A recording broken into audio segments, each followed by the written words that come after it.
Good evening and welcome to ScotlandNet 7. My name is Patryk Witkowski and we are joined today by former SNP MP Richard Thomson. Hello, it's good to have you, Richard. Good evening. To start off, we're going with a Middle East update where at least 52,314 Palestinians have been killed and 117,792 injured in Gaza since the 7th of October 2023, according to the Gaza Health Authority. Israeli airstrikes on the northern Gaza Strip killed at least 17 Palestinians early on Monday, according to local health officials. An airstrike hit a home in Beit Lahia, killing 10 people, including a Palestinian prisoner, Abdel Fattah Abu Mahdi, who had been released as part of a ceasefire. His wife, two of their children, and a grandchild were also killed, according to the Indonesian hospital, which received the bodies. Another airstrike hit a home in Gaza City, killing 7 people, including 2 women, according to the Gaza Health Ministry's emergency services. 2 other people were injured. The International Court of Justice, ICJ, is hearing submissions about Israel's obligation to facilitate humanitarian aid to Palestinian people in Gaza and occupied West Bank. The hearings, due to end on Friday, began today with submissions from UN and Palestinian representatives. The court will likely take months to rule, but experts say the decision, though not legally binding, could profoundly impact international jurisprudence, international aid to Israel, and public opinion. In his argument to the ICJ at The Hague, Ammar Hijazi, a Palestinian ambassador to the Netherlands, said Israel is unraveling fundamental principles of international law, including its obligations under the UN Charter. He said that Israel is turning Gaza into a mass grave for Palestinian people. Yemen's Houthi rebels on Monday alleged a U.S. airstrike hit a prison holding African migrants, killing at least 68 people. The death toll from a huge blast in Iran's southern port of Shahid Rajia that occurred on Saturday morning was increased from 40 to 46 today, according to state media reports. Iran's Interior Minister, Eskandar Momenim, later said that the explosion was caused by negligence and a failure to comply with safety measures. Richard, passing over to you, what do you make of the developments in the Middle East? I'm not sure I've got anything remotely different to anything I've ever said in the last year or so, sadly, coming on this programme. But no, I'm encouraged by a couple of stories I see on the BBC website about the Qataris feeling a bit more optimistic about progress being made towards another ceasefire, but also it's quite interesting some of the commentary that's coming out of Israel at the moment in terms of Netanyahu's position and the conflict he's having internally with the head of their security service, Shin Bet. It's quite clear that he's meeting constitutional resistance to his attempts to act without restraint. And while we obviously want to see all military hostilities ended against the Palestinian civilian population, I think seeing the kind of restraints being applied to Netanyahu and his government domestically within Israel is also going to be a crucial break on that. And I think I wish speed and strength and fortitude to those who are trying to act within the Israeli state in the best interests of a lasting settlement and to uphold the rule of law within Israel itself. Thank you, Richard. Moving on to our Ukraine update, we've got day 1160 of the conflict. Germany's defense minister has said Ukraine should not cede all territory occupied by Russia in a peace deal proposed by Donald Trump, as the U.S. president pressures Moscow and Kyiv to end fighting, saying Ukraine has, of course, known for some time that a sustainable, credible ceasefire or peace agreement may involve territorial concessions. Boris Pistorius said in an interview with the broadcaster ARD. Going on to say, but these will certainly not go as far as they do in the latest proposal from the U.S. president, Pistorius said. On Sunday, President Trump urged Russia to stop its attacks in Ukraine, while his top diplomat said the US might walk away from peace efforts if it does not see progress. Speaking to reporters in New Jersey, Trump said he was disappointed that Russia has continued to attack Ukraine and said his one-on-one meeting with Ukrainian President Volodymyr Zelensky at the Vatican on Saturday had gone well. Trump said that his relationship with Zelensky had been improved by the face-to-face meeting. Russia launched a sweeping drone assault and airstrikes across Ukraine early Sunday, killing at least 4 people, officials said. 3 people died and 4 were wounded in airstrikes on Kostiantkivka in the Donetsk region of eastern Ukraine, the regional prosecutor's office said. Another person died and a 14-year-old girl was wounded in a drone attack on the city of Pavlograd in the Dnipropetrovsk region, which was hit for the 3rd consecutive night. Governor Serhiy Lysyk said.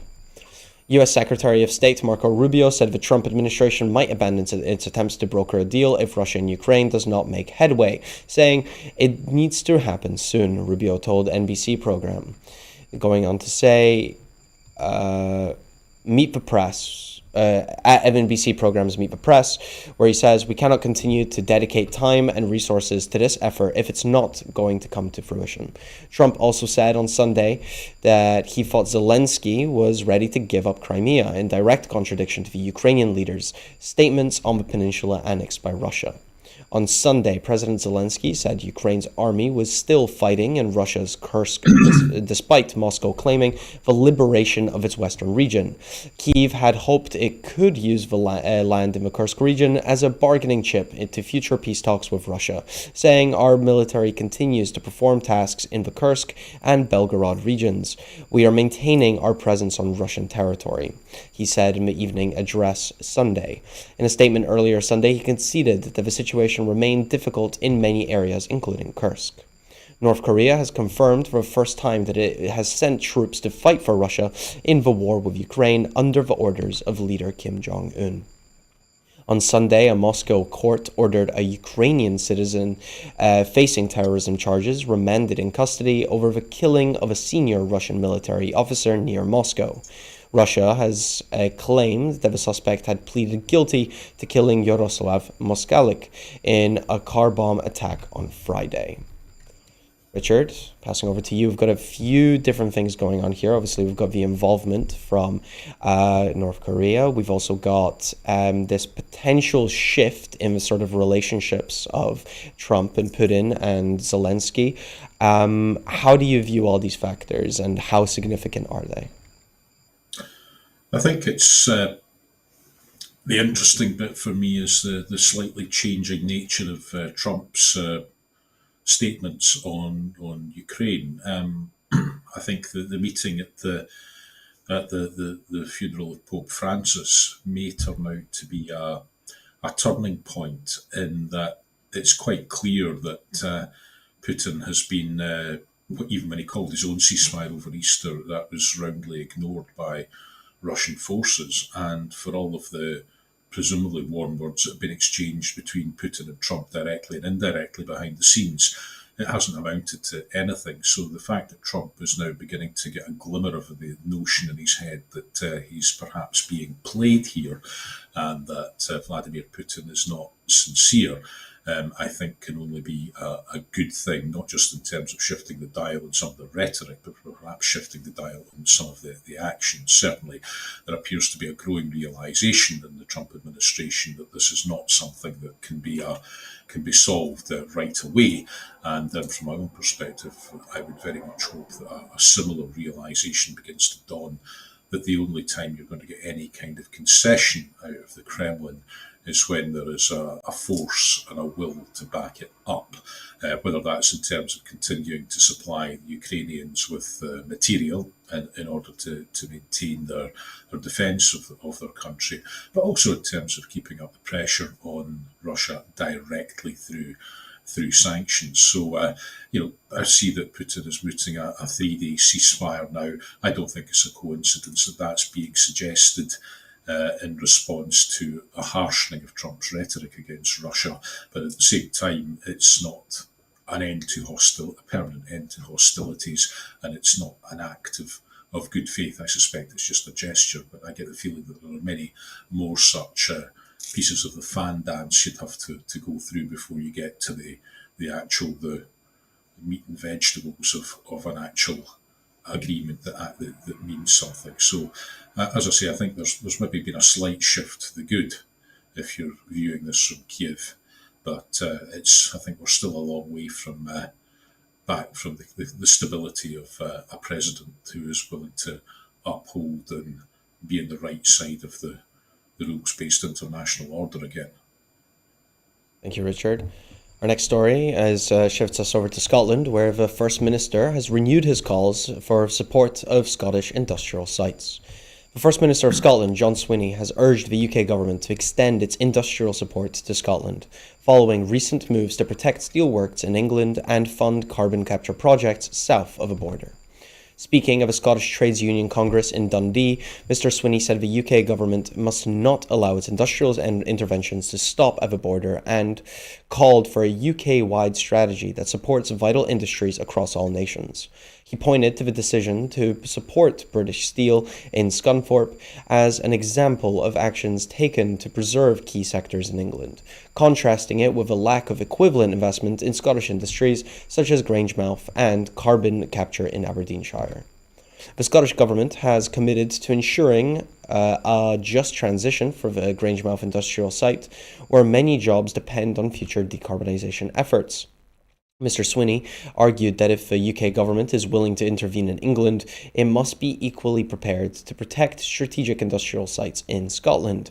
He also said that economic uncertainty requires urgent action to stabilise key sectors and attract investment, and called for changes to fiscal policy, including the removal of restricted treasury rules and a closer working relationship with the EU. His comments come just one day after SNP Westminster leader Stephen Flynn wrote to the Chancellor, criticising the UK Labour government's decision to back carbon capture projects in England while delaying support for the Acorn project at St Fergus, near Peterhead. That site, designed to store industrial carbon emissions under the North Sea, has long been seen as a critical part of Scotland's transition to a low-carbon economy.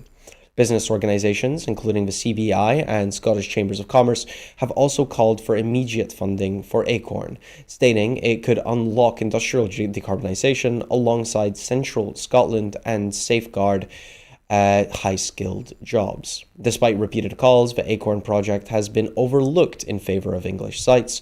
The Scottish Government has reiterated its willingness to work with the UK Government, but warned that continued inaction risks long-term damage to Scotland's industrial future. Richard, we have a little bit of extra time for this story. If there's elements of this that you'd want to dig into, talk to me. Do you agree with this sort of concept that Scotland is being ignored on some of the potential that it could have, and the UK government is unfairly focusing on English counterparts of industry? I'm not going to accuse the government of being unfair in focusing on industries in England, because there's always an argument for doing that. But where I think people will see an unfairness and an inconsistency and an injustice is that the Port Talbot Steelworks in South Wales, also of huge strategic importance and certainly to the economy and certainly of great economic importance to communities in the south of Wales, did not get the same level of support to stay open, and is now seeing thousands of job losses there. Yet it seems to be a completely different story when it comes to the steelworks at Scunthorpe and protecting the furnaces there. I think government intervening in the economy is sometimes a good thing, because the capitalist economy is very good at making money when things are quite easy and when market trends are established. But sometimes markets fail. They don't allocate resources efficiently. They don't produce what's needed at the time that it's needed, or the prices it's needed at. And sometimes government intervention in the economy is a good thing for that reason. I mean, I've always regarded myself as being in favour of the mixed economy, though that shouldn't be a controversial thing to say, simply because I'm a great believer that markets are a bit like donkeys. They're good for getting things done, but occasionally they need a prod in the right direction, and simply leaving things to the creative destruction of free market forces is a recipe for chaos and inefficiency and, in many cases, human misery. So, I don't believe that government should be bailing out failing businesses, but at the same time, we always need steel. We're always going to need refined petrochemicals.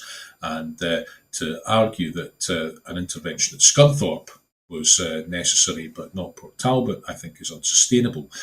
And to ignore the benefits that being able to continue to refine petrochemicals at Grangemouth would bring is simply unforgivable.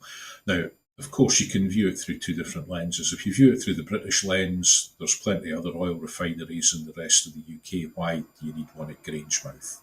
That's the British argument. The argument if Scotland were independent, of course, is that there's no independent country on earth that produces oil and gas in any significant quantities that does not also have the mechanism for processing it. And even if you were minded to take the British view on this, that Grangemouth is not necessary, all that does is that, apart from the economic devastation that it threatens to wreak on Grangemouth and the surrounding area, all it does is it means that consumers in Scotland and in the north of England, which are served by that refinery, find themselves further away, further along an ever-thinning, narrower and more brittle supply chain for the goods that it produces. So I've got absolutely no doubt that an independent sovereign Scotland with the full legislative and economic powers would have stepped in to make sure that the cracker there was replaced and that we retained that strategic capability to produce our own fuels here in Scotland. But the fact that we're in the UK means that we're always an afterthought for that broader British, when it comes to that broader British, in inverted commas, interest. Now, the Scottish Government has, of course, intervened in several key industries to keep them going, often getting precious little thanks for it. But nevertheless, I think that this just goes to show that far too often Scotland is an afterthought for the UK government, and it will always be that way, whether it's the Tories that are in power or the Labour Party that's in power. And I don't think we should be shy of exposing the raw politics in this. But the politics don't get any more raw than when it comes to carbon capture. For years now, the Peterhead carbon capture potential has been pretty much ready to go, only for the UK government to keep pulling the feet from underneath it. And it was quite extraordinary to watch the Conservatives when they were last in government at Westminster, and I could see it from the bench, the SNP benches that I sat on, that they completely sidelined Peterhead in order to invest in the north of England, effectively rolling out the pork barrel for the northeast of England while sticking up two fingers at the northeast of Scotland. Now, Labour have come in and they're prepared to continue supporting carbon capture for the industry of the northeast of England. That's fine, I would expect them to do so. But it really is beyond strange that they would not now invest in the potential that there is there to bring the 15 to 20,000 jobs that could bring to Peterhead in the northeast of Scotland and the surrounding areas, and also to make a key crucial investment in developing the net zero economy for Scotland. One final word on why it's so utterly inexplicable, in fact stupid, that a UK government hasn't green lighted the Peterhead carbon capture project so far, is that the reservoir for sequestrating that carbon is far in excess of what Scotland is ever likely to need. And that site, almost uniquely in the UK, is capable of accepting imports of carbon, whether that's from other parts of the UK that don't have their own carbon-based sequestration basin, like in the south of Wales or the Southampton and the Solent area, or whether those emissions are canned up elsewhere. Peterhead can accept that, or will be in a position to accept the carbon that has been captured elsewhere, and to sequestrate it in those reservoirs in the northeast that are already connected by and large to the pipeline infrastructure.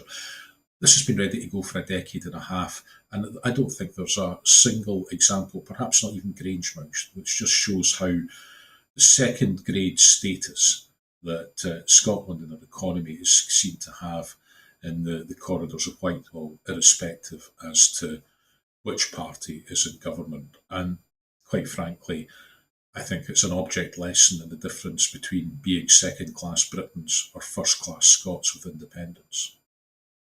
Thank you so much for such a comprehensive answer, Richard. I'm pretty sure that wraps up that topic for us. Thank you. Thanks again. And for our next story, we've got widespread blackouts as Spain and Portugal are hit by massive power outage. Spain and Portugal experienced a widespread power outage on Monday morning, disrupting services across both countries and parts of southwest France, as authorities began investigations into the cause. The outage affected millions, cutting electricity in major cities, including Madrid, Lisbon, and regions across the Iberian Peninsula. It disrupted train and metro networks, airports, phone lines, internet services, and traffic control systems. Power supply dropped sharply at around 12:15 p.m., with electricity demand in Spain falling from 27,500 megawatts to nearly 15,000. Spain's national electricity operator, Red Electrica, launched efforts to restore services, reporting partial success in the country's north and south. Government ministers, including the Prime Minister, gathered at the operator's headquarters for an emergency meeting. The Spanish National Security Council also convened to coordinate a response. Investigations are underway, with the National Cybersecurity Institute examining the possibility of a cyber attack. In Portugal, the government held an emergency cabinet meeting as its national grid operator, REN, confirmed the outage began at 11:33 a.m. and affected the entire peninsula and parts of France. Officials in Lisbon suggested the incident may have originated from a Spanish grid. The outage halted train services across Spain and caused delays in airports. Metro services in cities like Madrid and Lisbon were suspended, forcing evacuations in some underground stations. Mobile networks and ATMs also failed. On the road, traffic lights were knocked out, and Spain's National Road Authority urged drivers to avoid travel. The Spanish Health Ministry reported that hospitals continued to function using backup systems. Meanwhile, the European Commission confirmed it was in contact with both countries to understand the cause and scale of the incident. This is being described by Spanish authorities as one of the country's most significant power outages in recent history. Full restoration was expected to take between 6 and 10 hours, according to officials coordinating their recovery. Richard, talk to me about the scale and impact of something like this. Are we, as we've grown more technologically reliant, I don't think our safeguards have kept up. And do you think that this is a time where we should be looking more and more into establishing sort of safeguards and emergency power grids in these for these sort of cases and scenarios? Well, I think it always brings the question of resilience to the fore. Now, in terms of having backup grid capacity, that's very difficult because there's great resistance, as I'm finding out, as we find out across all parts of the UK to new power lines going in. So I think it's too early to say until we know exactly what it is that's caused this, but certainly this is not the first time that an incident has caused an entire power grid to shut down. I'm sure some viewers will remember the comprehensive shutdowns that there have been in the eastern seaboard of the US and Canada in the last couple of decades, when something goes wrong and then everything trips out. And of course, when that happens, we see how exposed we are to having a reliable electricity grid, because you can have all the backup batteries and generators and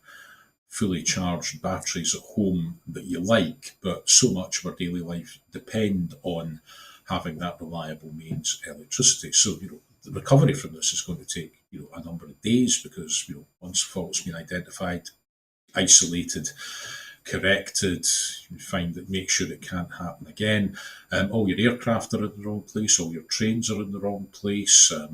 hospital operations will be backed up, the just-in-time supply chains will be all to pot. And then, of course, you can't, it's just not a question of switching the electricity back on again just like that. The grid is going to have to go through, in many places, a black start procedure from scratch.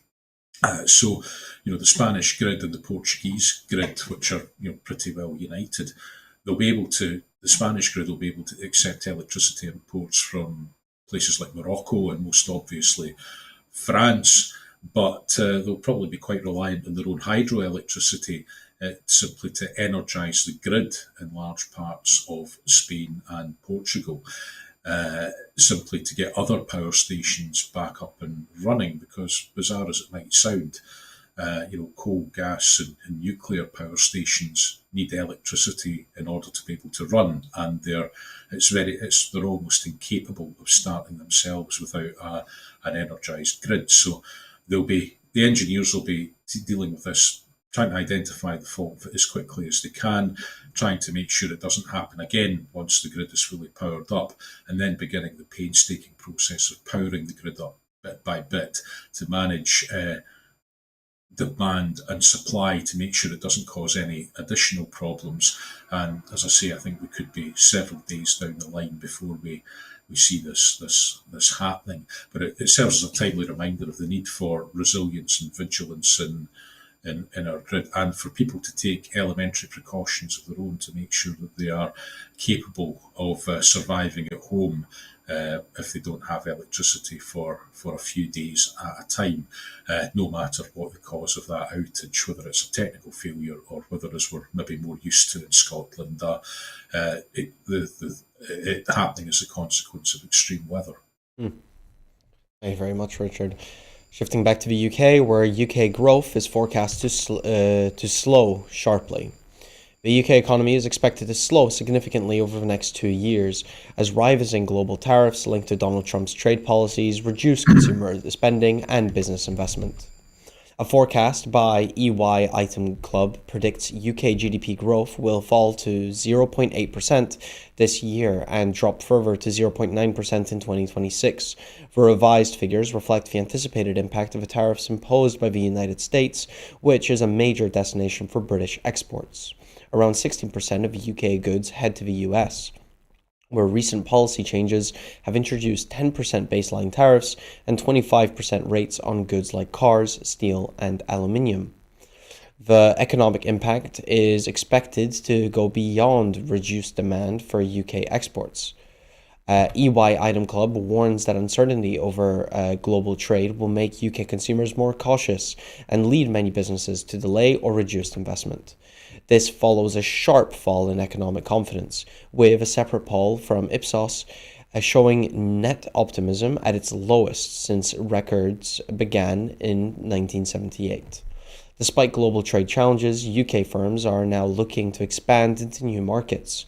A survey by advisory firm BDO shows that nearly 40% of mid-sized businesses plan to grow their exports in the coming year. Among these, more than half of the retail, wholesale, and tech sectors aim to increase international sales. Africa, Australia, and Asia are key targets for new growth.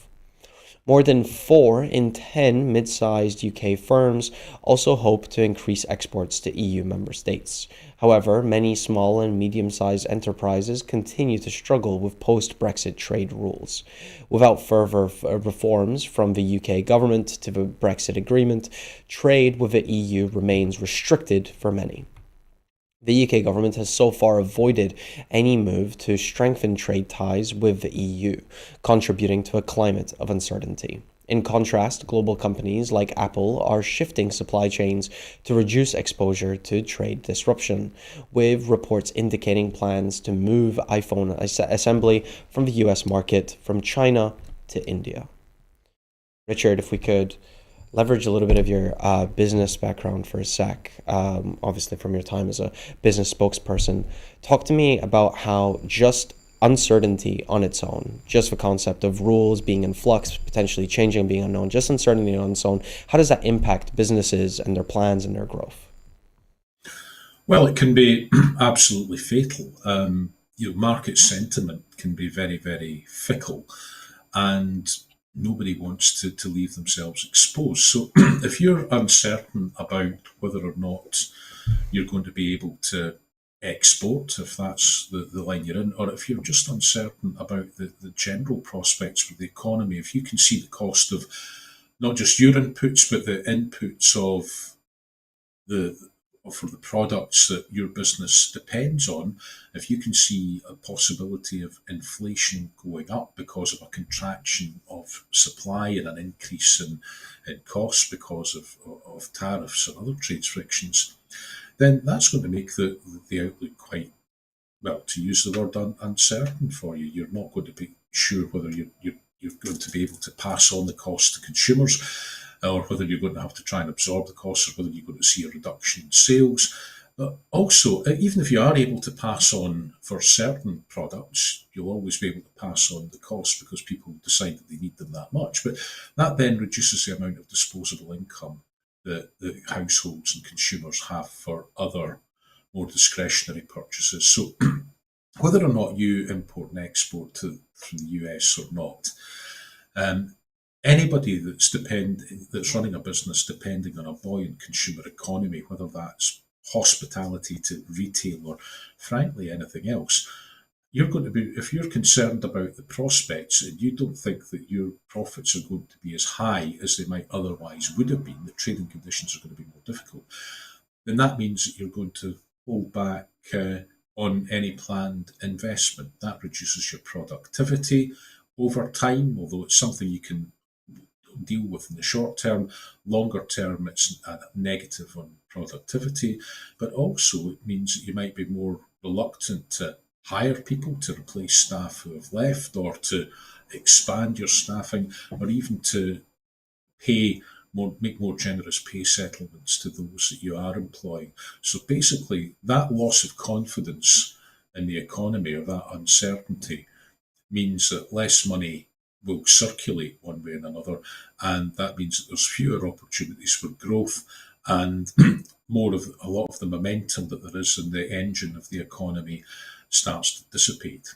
And you end up and you can end up in a self-fulfilling prophecy, almost a cycle of economic decline that way, because confidence and market sentiment is key. And if the government isn't prepared to step in and try and maintain that fiscal confidence through perhaps a loosening of fiscal policy, you almost end up with what the Victorians used to describe as the paradox of thrift, whereby people saved and hoarded, but because they did not spend, the economy contracted and everybody ended up in a poorer set of economic circumstances than they would have been had they been willing to spend more freely.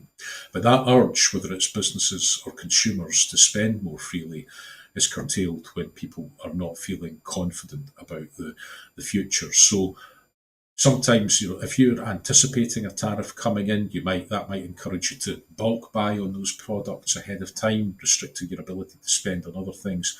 Alternatively, it might just encourage you to delay making purchases until you feel that you're a bit more confident about your prospects. But all told, that lack of money in circulation, that lack of willingness to spend and invest, eventually does come back to sap the momentum from the economy, which is why businesses never like uncertainty. They want stable politicians who are getting on with the job, who are not going to do anything unpredictable. And that is why so many people are pretty jittery at the moment about, particularly in the American economy, about what Trump might do next, because ultimately, if inflation's driven up, if unemployment goes up, if government tax revenues go down, that creates a pretty hellish environment in order to be funding public services, and it becomes a bit of a spiral that becomes incredibly difficult to pull yourself out of once you're into it.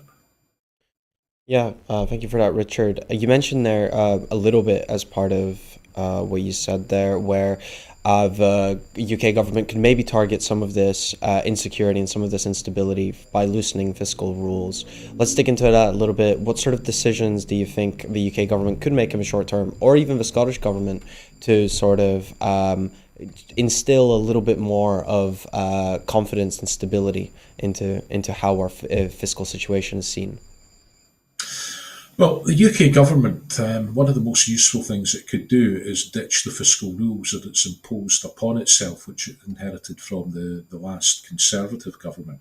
And we're already seeing that happening in Germany, where the new Chancellor Merz has recognised the need to significantly increase German spending on defence, but has decided to do that by placing that defence spending beyond and out with the fiscal constraints that are constitutionally present for other aspects of government expenditure. So there's a loosening of the purse strings to recognise the gravity of the moment that we're in terms of not just our security, but also increasingly with the erratic nature of Trump's approach to the economy.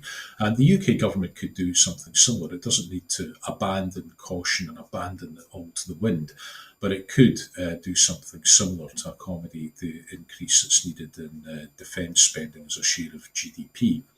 The other thing it could do is match the rhetoric that we've heard from Keir Starmer in recent days over the importance of renewable energy and achieving net zero as a means of achieving our energy security and economic security by actually investing commensurate amounts in ensuring that that can happen. Now, in the northeast of Scotland, we're already seeing the gap between rhetoric and reality in terms of the promises of what they would bring to us in terms of civil service jobs in the energy sector, as well as when it comes to the number of jobs that will come to the city of Aberdeen through GB Energy, where we were promised thousands and we're not getting, we're not even at the triple figures so far pledged. So investing in those kinds of things for the long term, which has a clear economic and environmental and ultimately social benefit, is something that I think markets would be very forgiving of. So meeting those economic, security and environmental, but ticking those boxes, hitting those marks, I think is key to, if you want to tear up the fiscal rules that you set for yourself, which I think the UK government should, but make sure you're doing it not just to fund revenue expenditure, make sure it's going in capital expenditure for the most part, and doing something that is going to bring benefits in those areas for the future. Scottish Government is a little bit more hamstrung on this because it doesn't have any significant borrowing powers other than to deal with mismatches between revenues and expenditures. But I think that the Scottish Government can certainly, by trying to take the long-term view as it has over, for example, the aerospace industry round about Prestwick Airport, as it tried to do over investing in the Ferguson's yard, as it's tried to do by providing loan guarantees for other businesses.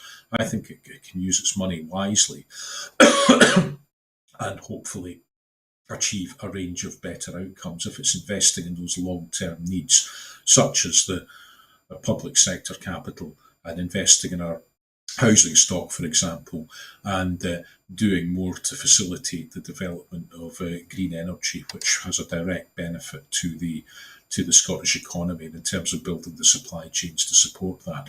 These are the kind of actions that we need for the long term anyway, but it becomes a bit more urgent when you're in a situation like this. And sometimes it's better just to hunker down and spend the money that needs to be spent in these areas, because you know that there will be a very productive long-term payoff for making those kinds of investments now.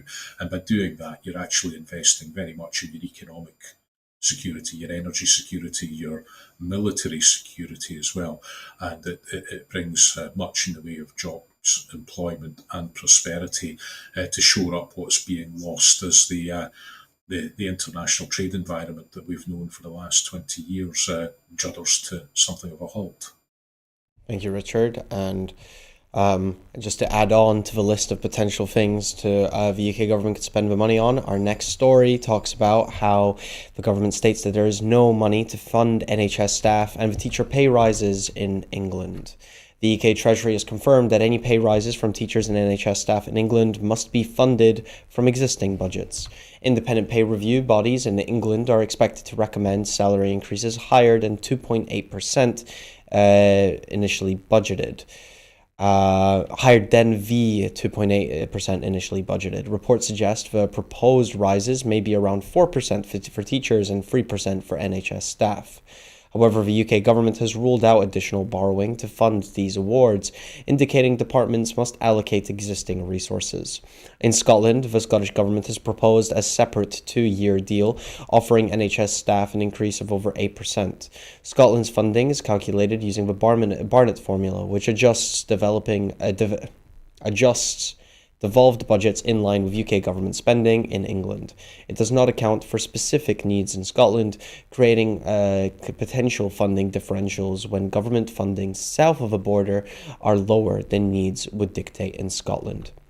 Unions across the UK have raised concerns about how pay increases will be financed. In England, with both teaching and health unions are considering industrial action if new awards came without additional funding.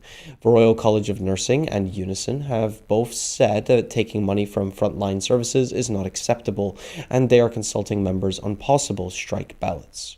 In contrast, the Scottish Government says its offer will ensure NHS staff in Scotland remain the highest paid in the UK. If accepted, it will benefit nearly 170,000 staff, including nurses, midwives, and paramedics, with rises of 4.25% in 2025 to 26 and 3.75% in 2026 to 27. While the UK government has yet to respond to the latest pay recommendations, it has stressed the need to maintain fiscal discipline. Ministers say any final decision must balance fair pay with budgetary limits. Trade unions, however, continue to press for fully funded settlements to avoid disruption. Richard, obviously, it ties in with a lot of stuff that we've already covered. However, taking a look at the specific sort of money-raising approaches you think the UK government should have, obviously, all of them face their own difficulties. Borrowing faces interest rates, and which are already higher than usual and could increase, and taxes are in a weird precarious position, some would argue. Which of these approaches, what sort of money-raising approaches should the UK government take? Well, I think the UK government is in a bit of a bind here, and I very much hope that the statement that you've just read out about there being no more money is an opening position. It's quite clear that they want to play hardball over budget, over pay negotiations. That's understandable. But if that is the final answer, that there is no more money, then any pay settlements to avoid industrial disputes on this and strikes potentially, any pay rises are going to have to come through reductions in headcounts or a combination of that and a reduction in the frontline resources available to help teachers and others fulfil their responsibilities. And that's certainly not good at the end of the day for the most important people in this equation, who are the pupils themselves, of course. Now, the UK government has, as I said in the previous item, its own fiscal rules. It also pledged that it was not going to raise taxes on working people, and got remarkably smug about that during the election campaign. Of course, since then, it's found itself having to raise taxes anyway, and it's done it by raising taxes on employers' national insurance, which again has affected people's pay settlements, even though they don't pay that directly. Their employers do. It affects pay settlements, and it's arguably reduced the number of people who might potentially have entered the workforce, because employers no longer feel that they're able to afford those hires. But if the UK government were to match the income tax rates that in Scotland, of course, we're always invited to believe that Scotland's the highest tax part of the UK. It's nothing of the kind. More people in Scotland pay a lower rate of tax than they would if they lived elsewhere in the UK. But if the rest of the UK were to match the tax rates in Scotland and the thresholds which exist, then that would yield a significant amount of additional money for investment in public services south of the border. And while it's not as straightforward as applying the Barnett formula to that directly, you would expect to see a corresponding increase to money that was available for reserved services in Scotland as well. So that's something that would certainly free up a bit more headroom for the Chancellor. But I think that politically, she's made it exceptionally difficult for herself to do that, simply because of the rhetoric that she was using ahead of the election. And in many ways, it's a classic trap for a Labour Chancellor to fall into, because I've got absolutely no doubt that a Conservative Prime Minister, or Chancellor rather, at this stage of the electoral cycle, would have absolutely no qualms whatsoever about sticking up income tax if they thought that was the right thing to do. I mean, they'd obviously look to cut it, a year before the election so that people start to feel the benefits of that. But the Labour Party is simply, it feels now that it has to ape the Conservative Party in order to win people's trust in Middle England in order to become the UK government. I think people are a bit wiser than that. And actually, if the Chancellor were simply to follow the route that finance ministers in Scotland have gone with the devolved taxes, income taxes that we have control over, there'd be a significant loosening of the purse strings in terms of monies that are available to provide decent pay settlements, to invest in other areas. And it wouldn't be the whole answer, because ultimately you need the economy to start growing again to earn the social democracy that you want. But certainly it would relieve a great deal of pressure, and any sane chancellor would be looking at doing exactly that, and using the political cover of the mayhem that the Trump administration is causing in international markets, together with the parlous security situation in Eastern Europe, as the justification for doing so. And I think most people are quite reasonable and would accept very much that was a provided justification for doing so, if it meant keeping the economy going and making sure that our key public servants are paid what they ought to be for the job we expect them to do. Thank you, Richard. Our next story covers India test firing missiles as tensions rise with Pakistan after the Kashmir attack. India's test-fired long-range precision missiles on Sunday amid rising tensions with Pakistan following a deadly terrorist attack in Indian-administered Kashmir last week that killed 26 civilians. The missile launches, carried out by the Indian Navy, were described as part of a demonstration of operational readiness. The tests came days after Prime Minister Narendra Modi pledged a strong response to the attack, which targeted Hindu civilians at a tourist site. Indian authorities have blamed groups with alleged links to Pakistan, though no public evidence has been presented. Pakistan has denied involvement. India and Pakistan, both nuclear-armed nations, have fought 3 wars, 2 of them over Kashmir, and have a history of military standoffs. The latest escalation has fueled fears of miscalculation, especially given both countries' sharply contrasting militant doctrines. India's, quote, cold start strategy focuses on rapid conventional strikes, while Pakistan's, quote, full spectrum deterrence includes potential use of tactical nuclear weapons in response to conventional threats. Over the weekend, Pakistan's railway minister has made a pointed reference to the country's nuclear capability, stating its arsenal was, quote, not kept as models. India, meanwhile, has increased security operations in Kashmir, detaining hundreds of demolished homes linked to suspected militants. In response to the attack, India has suspended the Indus Waters Treaty, expelled Pakistani diplomats, and cancelled Pakistani visas. Pakistan has retaliated with similar measures, also suspending the 1972 Shimla Agreement, which forms the basis of bilateral dialogue. Tensions have been further inflamed by Indian water releases from the Uri Dam, which caused flooding in parts of Pakistan-administered Kashmir. Pakistan has warned that tampering with water resources could be considered an act of war. Skirmishes along the line of control continued for a 3rd straight day on Sunday, and India's government issued a media advisory cautioning against live broadcasts of any military operations.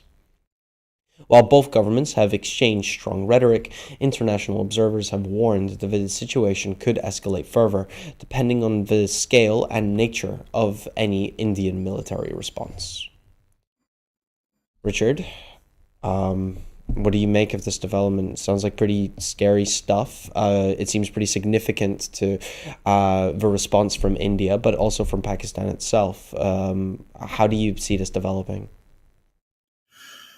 Well, Kashmir's a flashpoint that hasn't been in the news quite so much in recent years. There appeared to be if not a complete eradication of tensions, and certainly an easing off of tensions and direct conflict. I mean, there's been skirmishes along that disputed frontier as long as I've ever taken an interest in world affairs, and it's very, very worrying. It's always got the potential to blow up very quickly there, and it's made all the more alarming for the proximity of India and Pakistan to each other, and the fact that both countries are nuclear armed states. So I very much hope that what happens is that what's happened in many previous engagements there is that both sides are able to find a way to step back from the brink of outright confrontation in a way that saves face on both sides and establishes the peaceful detente, however much tensions may lie behind that, as we've had in recent years. I don't think it's an area where there will ever be peace and harmony, sadly, because of the nature of the division that is there. But certainly the last thing that anybody needs, no matter what side of the line of control they are on, is to have active military confrontation going on between the Indians and the Pakistanis. So, as I say, I very much hope that this, once the Indians government feels that it has avenged what has happened, that both sides are able to step back, as I say, saving as much face as they are both able to, and restoring a status quo there, however uneasy that might be. Thank you, Richard. We move on to the Vatican announcing that the conclave to elect the new pope will begin on 7th of May. Catholic cardinals from across the globe will gather in the Sistine Chapel on 7th of May to begin the secretive process of electing the next pope, following the funeral of Pope Francis. The Vatican confirmed the date after the first pre-conclave meeting took place, bringing together 135 eligible cardinals. They will be housed at Casa Santa Marta, the same guest house Pope Francis chose to live in during his 12-year papacy, and remain there for the duration of the election, which could last several days. While the election process itself is unchanged, this conclave marks a significant moment for the future direction of the Catholic Church. 80% of the voting cardinals were appointed by Pope Francis, many from regions that had never previously been represented in the College of Cardinals. Countries such as Myanmar, Rwanda, and Haiti now have voices in this election, reflecting Francis's aim to widen the global reach of church leadership. This diversity may lead to a longer decision-making process, as many cardinals have not met before. However, several participants have spoken of a positive and collegial atmosphere in the lead-up to the conclave. Despite the high number of electors and different backgrounds, there's been a strong sense of unity among the group. No clear favorite has yet emerged, but some early attention is focused on Cardinal Luis Antonio Tagle from the Philippines, seen as a figure who may continue Francis's reformist approach, and Italian Cardinal Pietro Parolin, who is viewed as more traditional. The outcome may shape the Church's direction on social issues, doctrine, and its role in international affairs. European cardinals remain the largest group with 53 electors, followed by representatives from Asia, Africa, and the Americas. Conversations and informal meetings in the days before the vote are helping cardinals assess possible candidates as they consider whether to continue Francis's reforming legacy or choose a more conservative path. Tourist access to the Sistine Chapel has been closed as preparations continue for the conclave. Richard, how much of an interest do you have in something like this? This is quite an important moment, I would say, historically. Maybe impacts you less or more depending on how tied to religion you consider yourself. What sort of goals do you think would be on the agenda for this conclave when they're appointing a new figure? Well, I think you're, with all respect, Patrick, you're asking the wrong person entirely here. I'm not a Roman Catholic, and I'm not a practicing Christian. But I suppose, looking in from the outside, there is the perennial struggle, if you like, between those who are more conservative theological bent and those who are more reformers.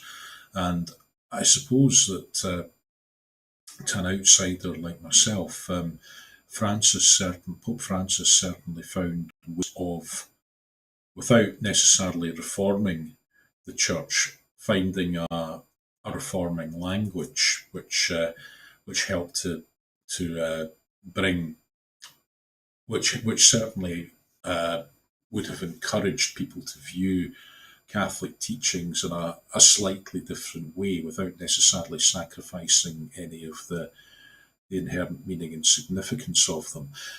So, in terms of the balance of opinion amongst cardinals as a whole, in terms of the balance of opinions within those who are eligible to vote, I have absolutely no feel for that whatsoever. But as I say, I should imagine that as they enter the conclave to determine the will of God, as I believe is what they're there to do, they will be moved in various ways by not just by the personal qualities of those who emerge as potential candidates, but also for the papacy, but also by the broader role that they feel that the Catholic Church needs to take on the major societal and political issues of the day. I don't think that religion and politics is ever separated like that. But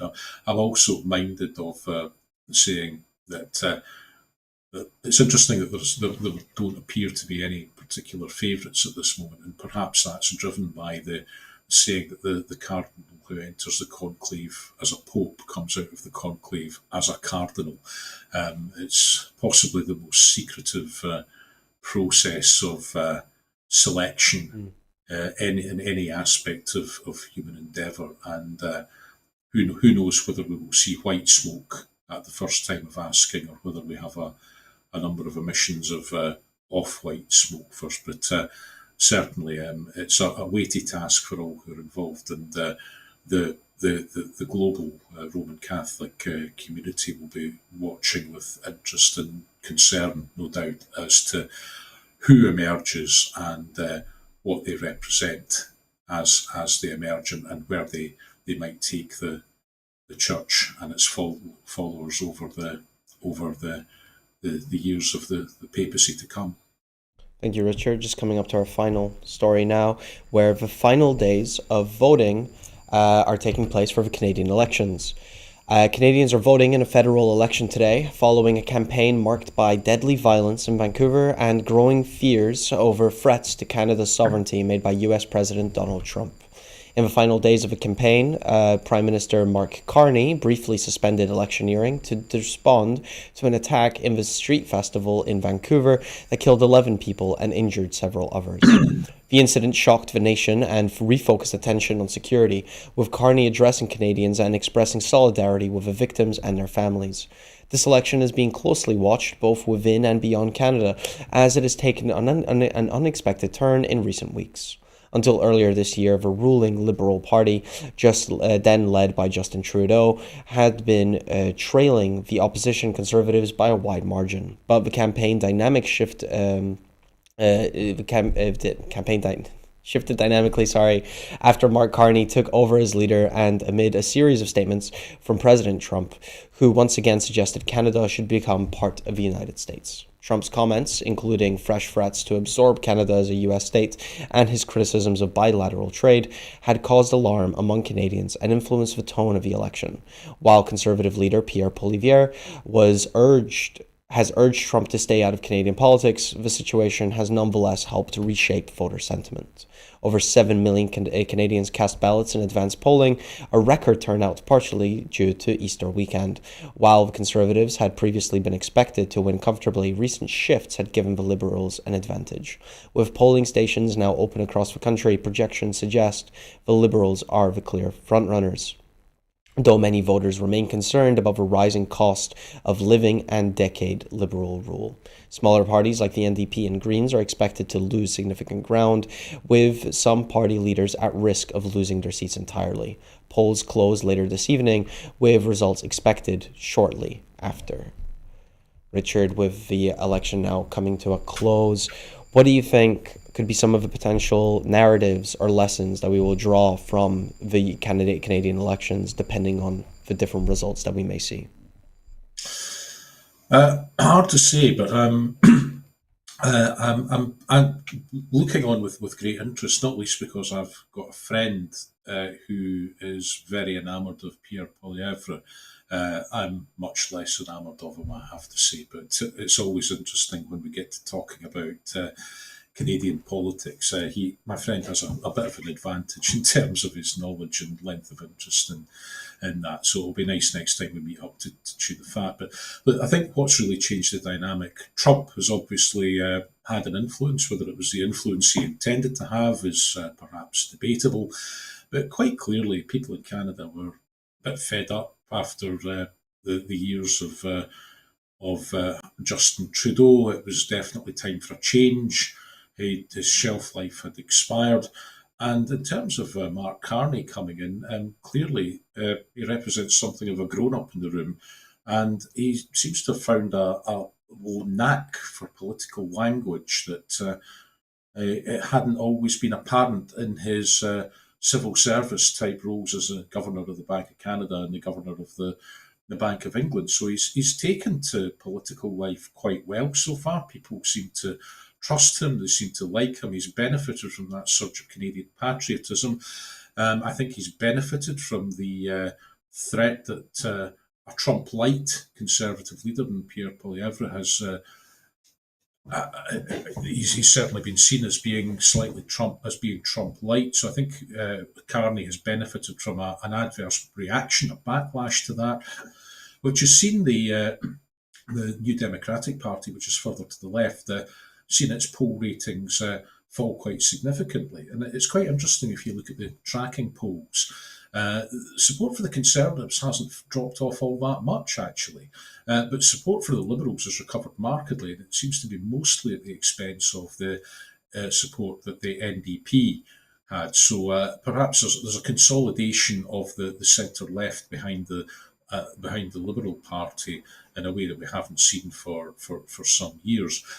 Also, it'll be interesting to see how voters in Quebec react. The Bloc Québécois are obviously been hoping to do well, but given the big external threat from the Trump administration, it remains to be seen whether or not people rush to the fleur de lis or whether they rally behind the Team Canada approach that's being espoused by Carney. So I think there's a lot of things to look at here, and but whether or not it actually resolves the underlying issues that led to much of Trudeau's latter unpopularity, I think remains to be seen, because Canadians are still wrestling with trade frictions within Canada. They've still got to deal with the impact of the threat that is coming from the Trump administration.